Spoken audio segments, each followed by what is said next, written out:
Hi guys, this is Stan. Welcome back to my channel. It is summer already and I just don't know why it is so chilly still and I have to wear my hoodie. But never mind, today let's do some planning together. Let's go through all the books I am going to read in this summer. The months I am going to cover is from June to September.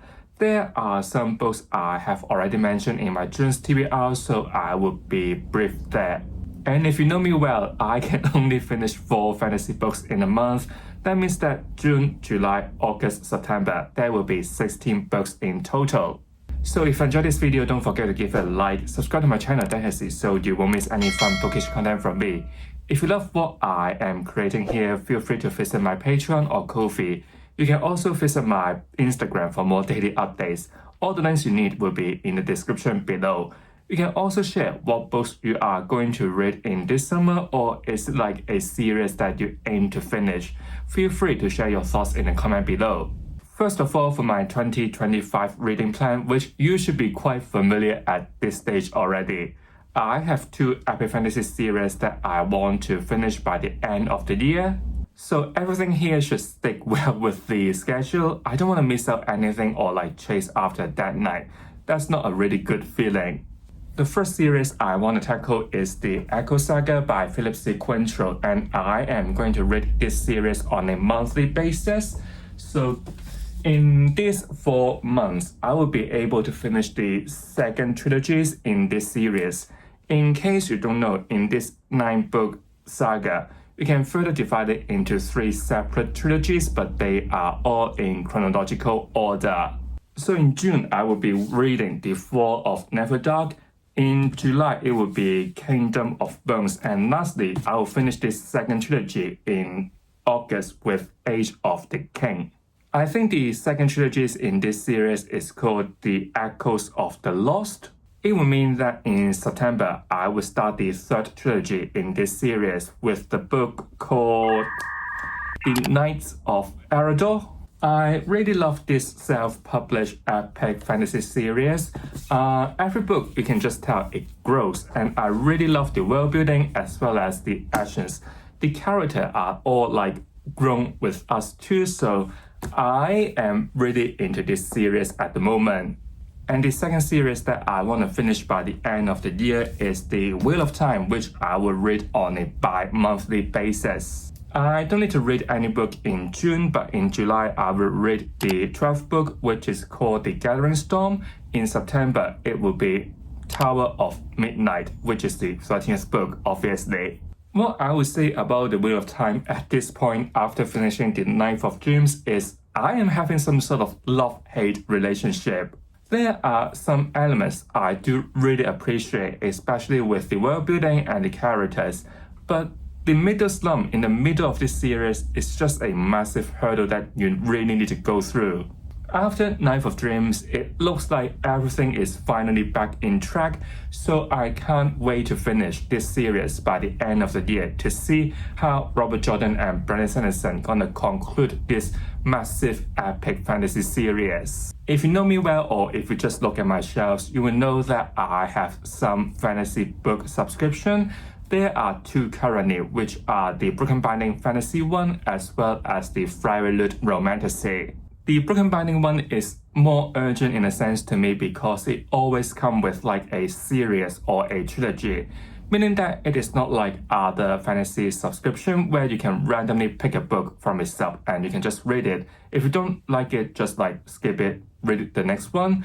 But for the Broken Binding, you really need to commit to it because you need to read 3 books every time. This is also the reason why I do really want to keep up with this sub. From June to August, I will be reading the Rift War Saga by Raymond E. Weiss, meaning that in June I will read Magician, and then in July it will be Silverthorn. August it is called A Darkness of Sethanon, I believe is how you call it. I haven't really started this series yet, but I mean, look at the cover of it. It just looks really epic. And I mean, look at it too, the spray edge. I really love the design by Jeff Brown. As I said many times already on this channel, he is one of my favorite designers or artists. The first book just looks a bit intimidating because it is over 100 pages long, and I believe there are actually 2 parts in Magician. So that's kind of explain why this book is a bit thicker, and I believe that the next 2 books will be on a slightly shorter side. So I'm not too worried here, but I hope I didn't jinx myself here. After the Rift War saga, the Broken Binding hasn't announced what series they're gonna pick next, but rumor has it is going to be Between Earth and Sky by Rebecca Ronhorst. The Broken Binding has this unwritten pattern for their fantasy subscription where they will alternate between male and female author. So if that is the case, then I will start that series with, what is it called? Is it called The Black Sun, the first book of that series, in September? As for the Firebird Romantasy, if I am being honest here, I won't keep every single one of the book. It really depends on the title or the reviews on Goodreads, because I don't really have that much time to read every book from that sub. If it is more on the romance side, probably I won't pick that book up because I am more interested in the fantasy side in a romantasy, which is weird to say. No spoilers here, just in case some of you guys also have this sub and want to keep it as a surprise for yourself. I have read some spoiler posts from Instagram, and I am less interested in the June's book, but the July's one seems nice. No spoiler or no rumors about what is going on for the rest of the year, so I don't really know which books to keep or which book to read. But there is a book I got from them that still hasn't been read yet, and it is Firebird by Juliette Cross. And it is also my very first book from the Firebird Romantasy.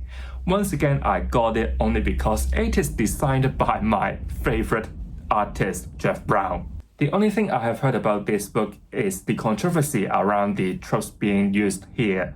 Some may think this book is problematic because it involves elements like slavery or consent. So I do want to check out how true that statement is, and I may read it in this summer.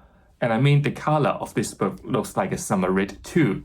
At this stage, if you do some simple calculation in your mind, I have already talked about more or less 11 books.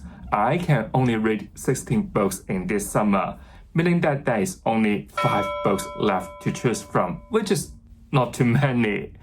I wish I could read more.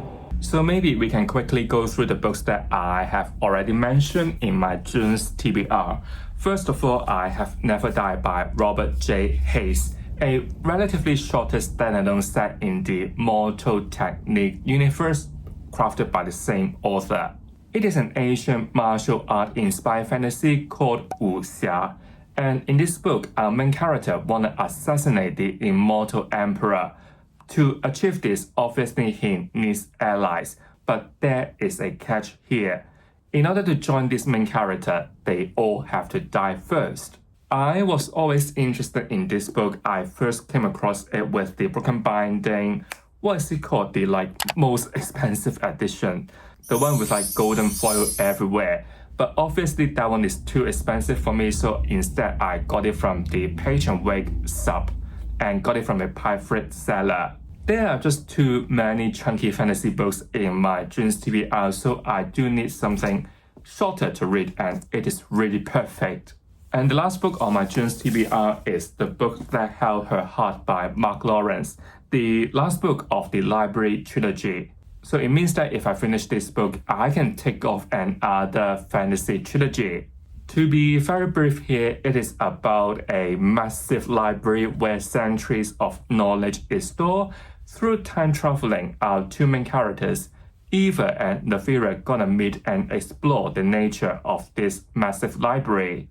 I have heard about some not so good comments about this last book, mainly about the new element, new character injected in it, which is also about Nazi Germany. So it is a bit weird, and some may say that this series begins real strong, but go downhill later. But still, I would say it is a not too bad series, and I am curious to see how that new element or how this trilogy gonna end. So after those two, 5 minus 2, I can only choose 3 more books to read in summer, which once again, I wish I could read faster. It seems like not too many to choose from, and there are just too many books to read. The first book here, which I totally forgot, and it is The Lost Metal by Brandon Sanderson, the last book of the Mistborn era 2. I said it many times already. I want to catch up with everything that had happened in the Cosmere first before jumping into Wind and Truth, the epic conclusion of the Stormlight Archive. Just in case there's gonna be like some Easter eggs, some like connection between here and there. And the only 2 installment I haven't finished yet is Mistborn Era 2 and Elantris, which honestly is not too much to finish. I have heard about there's some like really nice review about this last book in terms of the connection to the Cosmere. I also enjoyed this really fast-paced adventure, especially with 2 really like lively main characters, Wax and Wing. So I can't wait to take off another fantasy series. Talking about finishing another series, I can also read The Sorrow of the Sea by Stephen Iron, the 3rd book of the Nintengo and the Falcon series. And the book I'm holding here is the 2nd book in this series because me haven't ordered the 3rd book yet. If you haven't heard about this series before, it is a historical fantasy that is inspired by the invasion of Mongolia to Middle East in the 30th century. And in this series, we will focus on the conflict between the Persian and the Mongolian army. What I think so smart about this series is we're gonna have 2 sides of the stories. We have POVs from the Mongolia and also those from Persia, the spies, the soldier, the army. So it is kind of fun to see this domino effect by one's effort or one's mistake. It is a historical fantasy, meaning that certain events in this book did take place in the past, but the author injected it with some sort of magics. So it is also interesting to read this book. Every book in this series so far is not that long, so I think it would be perfect to slip it in between those like chunky epic fantasy books which we have talked about right before. So here, 3 minus 2, meaning that I have only got 1 entry left. If I'm being honest here, I am not too sure which book to read yet, so I may need your advice here. Which books I'm going to talk about you want me to read first, or you have other suggestions? Feel free to let me know. The first one I have here is a new release by R.F. Kuang called Katabasis. If you don't know, I always adore R.F. Kuang, and the Poppy War is one of my favorite series of all time. Returning to the root of Fable, this Ketabasis is also a dark academia. Alice want to save her professor from Cambridge, but he is in hell. She want to do so because she want to achieve a better future. But Alice is not the only one having this thought. Her rival, Peter, want to do it too.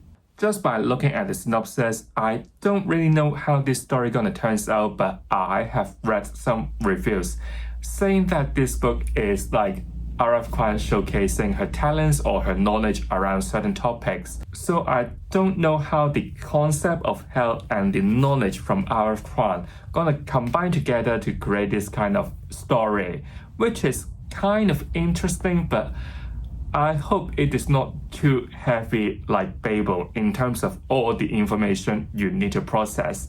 Babel is still fine for me because I can really connect to the story. I know what R.F. Kuang want to do. But coming to Katabasis, I am not too sure yet.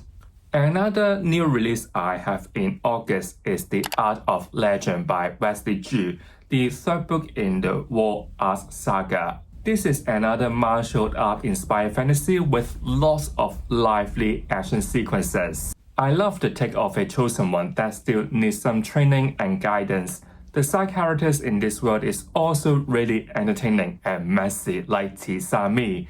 The world building is also really substantial, so I can't wait to get back to this world. If you enjoy an Asian inspired fantasy or like wuxia, don't miss this series out. I still got some books that I do want to check out, but they are like the first book in a brand new series. Long time ago, even I forgot about it. I placed some pre-orders from the Broken Binding and they have finally arrived. I'm not being shady here because on their website it does mention that those books will be shipped in June or July when I was placing the order back in December last year. So it is fine for me and there's no rush to read these books. The first set I am talking about is the Sun Eater by Wesley Chu. I hope I said it right. For this series, I don't want to do it like the Wheel of Time or the Echoes Saga, where I got a fixed schedule to approach them. If I am being honest here, it is just slightly overwhelming to keep chasing some epic fantasy series and aiming to finish them in the same year. Also, in every month's TBR, in every month's wrap-up or even recommendation, you will see me repeat the same books, which is low-key boring. Trilogy, I would say, is still fine because I can just spread it across the year and no need to finish that in January, February, March, tick, dun, dun, dun. But a saga is just too much for me. It is almost like giving myself some unnecessary pressure and less room for my own TBR. So coming back to this series, The Sun Eater, I think at this stage we have 7 books in total, and I would approach it in like a mood read situation, where if I can think of this series, I will pick you up. And I mean, I put those books on my shelves up there, so every time I sit on the sofa, I would see them and I would reflect on it, so I would not forget about it basically. All I know about The Sun Eater is it is really high currently in the SFF community, and it is a space opera. What I think is so interesting about it is the narrative style, which is the first person across all 7 books. It is quite rare to see a series to do so. It is also quite heavy with politics and philosophy, which I think is perfect for me, a character-driven reader. Another pre-order fantasy series from the Broken Binding. I haven't received it yet, but it says the shipping date is around June, so I don't think it will be too long. I have the Inheritance Cycle by Christopher Paolini. First of all, a shout out to one of you guys for reminding me the first book of this series was written when the author was only 15 years old, which is quite impressive, and I didn't know about it before. It is a really popular YA epic fantasy series that is around dragons, if you can't tell by the cover, that I haven't read it before. The point that really sparks my interest is after so many years, there is like a new novel that is set in the same universe, which released 2 or 3 years ago. I've heard about, of course, mixed reviews about this series, and I mean the author wrote the first book when he was only 15. One thing for sure is, throughout this series, we would witness the growth of the author. My only worry is YA and me don't usually gel well together. If you don't know about me, I never or rarely read any YA, and I don't have that transition from reading YA to adult. Part of me wanna explore this YA genre, which I totally miss out, but the other side of me is like, I am an adult. I never read any YA before, so I judge it with a mindset as an adult, if that makes sense to you. Again, I don't really have a plan for this one yet, but definitely not like monthly or bi-monthly like Wheel of Time or the Echoes Saga. Hopefully, I may start this series before the end of the year, maybe September or maybe October. Then I would read it like the Sun Eater series, or maybe just like alternating between these two. Maybe I need to stand up a bit. These are all the books I plan to read in this summer. Other than some like usual books you would expect like the Echoes Saga and the Wheel of Time, there are still some really exciting new release. Feel free to also write down what you're gonna read in this summer in the comment below. So if you've enjoyed this video, don't forget to give it a like, subscribe to my channel, so you won't miss anything from me. I'll see you all real soon. Goodbye, and it is really heavy.